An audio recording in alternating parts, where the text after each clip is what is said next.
Rathyatra special বানিয়ে নিলাম এক বিশেষ ধরনের গজা। আপনারাও ট্রাই করে দেখুন, আশা করি ভালো লাগবে। এই গজা বানাতে আমি নিলাম 2 কাপ ময়দা, 2 চামচ ঘি আর 1/4 চামচ নুন। সেটা লুচির আকারে মেখে এবং লুচির আকারে বেললাম এবং এই একটি পরতের ওপর অল্প ঘি মাখিয়ে ময়দা ছড়িয়ে আরেকটি লুচির পরত চাপালাম। এইভাবে 3-4টে পরত সাজিয়ে সাজিয়ে কয়েকটা রোল বানালাম ঠিক এইভাবে, এবং এই রোলগুলিকে বিস্কুটের আকারে এই রকম করে ছোট ছোট করে কেটে তাতে আবার ময়দা মাখিয়ে সেটাকে গজার আকারে একটু লম্বা লম্বা করে বেললাম।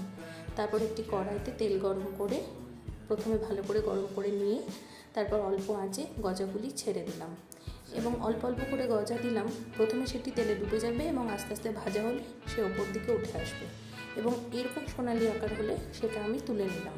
তারপর একটি প্লেটের মধ্যে রেখে আমি আরেকটি পাত্রে 2 কাপ চিনি, 1 কাপ জল, একটু এলাচ দিয়ে কড়া পাকের রস বানালাম।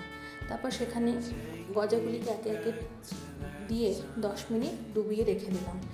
তারপর সেটা তুলে নিয়ে প্লেটের মধ্যে একটু তিল ভাজা ছড়িয়ে সুন্দর করে পরিবেশন করার চেষ্টা করলাম, তাতে স্বাদ আর রূপ একটু অন্যরকম হলো। আর এটাই আমি আজকে আমার ঠাকুরের ভোগে নিবেদন করেছি। আমার বাড়িতে সকলের খুব ভালো লেগেছে। আপনারাও ট্রাই করুন, আপনাদেরও খুব ভালো লাগবে।